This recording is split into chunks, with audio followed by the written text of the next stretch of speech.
Hello, my name is Tara Dwyer, and I am here with Mr. Jay Bingham. Jay Bingham. We're going to be talking about scoliosis. What is scoliosis in your own words? In my own words, scoliosis would be the curvature of the spinal cord. And how old were you when you were diagnosed with it?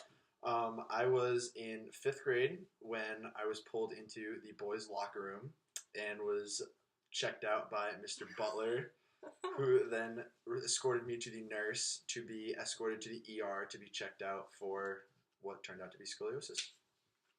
And what did the doctors do at first for treatment? At first it wasn't too bad. It was only a 12-degree curve, which isn't extreme. And then he just told me to come back a couple months of integers, and each time it would either get worse, better, or stay the same. So the first time I went back, it had gone a couple degrees worse. Then the next time, it had gone a couple degrees worse. And then the third time I went back, it went back to 0 degrees, which really never happens. And then 6 months later when I went back, it had gone up to about 30 degrees, where he recommended that I start wearing a back brace for 12 hours at night. And I was actually really bad about doing that because no one in my family thought that back braces would work. So I never wore my brace, and then 2 years later, it progressively kept getting worse. And then eventually it reached about 56 degrees when it required surgery. Okay, so wait, what did degrees mean? Literally, if a 90-degree angle is how it would be, a 50-degree angle or 56-degree angle would be so that was your spine. Yeah. That's crazy. Okay. What did it feel like? It didn't really feel any different because it was really all that I was ever used to, so I didn't really know exactly what straight would feel like. So in the long run, it really felt what everyone else's normal would feel like. So you ended up getting surgery. What was that like? It wasn't as bad as you'd probably think. I mean, I went in on July 9th of 2013, and for 7.5 hours, they pretty much That's a long cut. Yeah, they pretty much cut a 20-inch incision in the back of my spine. Put 2 metal rods and 21 screws into different vertebrae, and then put me through an MRI to make sure that each screw was straight in each vertebrae so that it wouldn't cause any pain or twist out or break any of my vertebrae once muscles started to settle around it. And then I was in the ER for 1 day, and then in the hospital for 3 or 4 more days, where I started to walk again, started to eat again, started to climb stairs, and then was eventually told I could go home.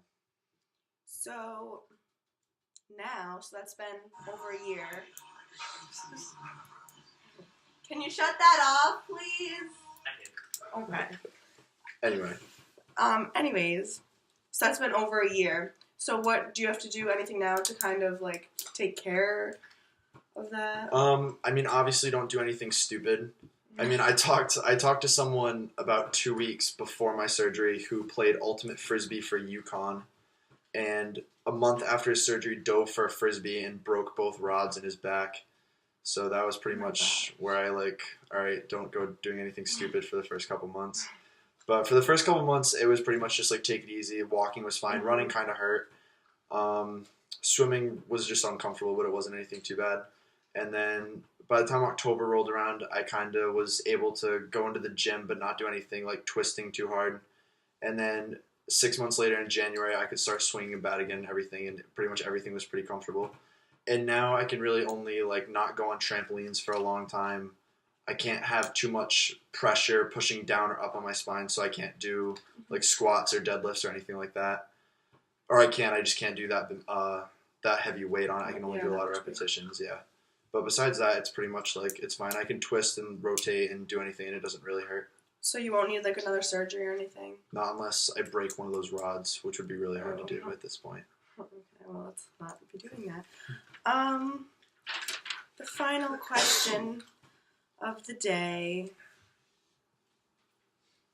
is,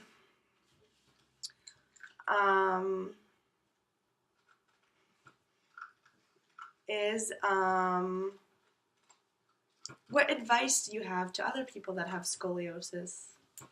I mean, I can't exactly tell them to correct it, so I would say just do whatever your doctor tells you to do, and if that amounts to surgery, just kind of, keep positive thoughts and surround yourself with positive people.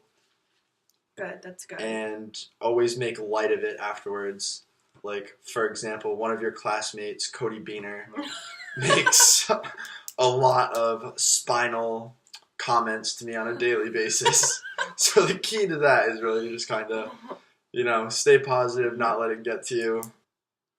Okay, well, thank you for being here today, It was Mr. J. Bingham. It was my pleasure. This is gonna go on YouTube. Okay.